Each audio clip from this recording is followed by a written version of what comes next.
आज से करीबन 1500 साल पहले अरब की धरती पर एक ऐसा वाकया हुआ जिसके बारे में सोचकर आज भी इंसान का दिल कांप उठता है।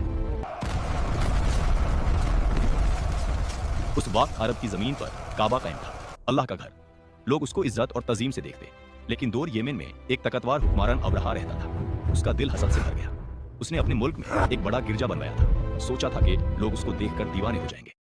मगर जब उसे पता चला कि अरब के लोग अब भी काबा को सबसे ज्यादा इज्जत देते हैं, तो उसका हसाद और गुस्सा फट पड़ा। अब्राहा ने सोचा, जब तक काबा कायम है, कोई मेरे बनाए हुए गिरजे को नहीं देखेगा। उसने अपने वाजिरों को बुलाया और हुक्म दिया कि एक अजीम फौज तैयार की जाए। फौज के साथ बड़े बड़े हाथी भी होंगे, ताकि लोग उनकी हैबत से ही डर जाएं। अब्राहा का इरादा बिल्कुल साफ था, काबा को गिरा देना और अरब को अपने आगे झुकाना। क्या आप जानते हैं अल्लाह ने काबा को सिर्फ छोटी छोटी चिड़ियाओं से कैसे बचाया?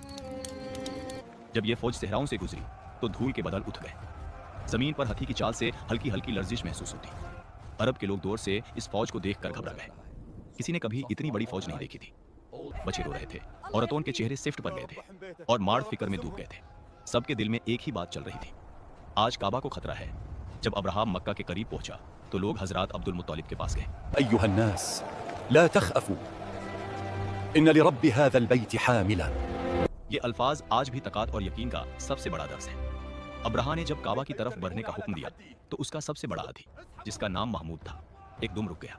देखा बेटा, अल्लाह के घर की तरफ वो भी कदम नहीं उठा सका जिसमें पूरी फौज की ताकत थी। उस हाथी की तसलसल भरी सांसें रुक गईं। सिपाही जितना मारते, हिलाते, धक्का देते, हाथी काबा की तरफ एक कदम नहीं चल रहा था। अगर उसे किसी और दिशा में मोड़ देते तो वो चल देता, लेकिन काबा की तरफ बिल्कुल नहीं।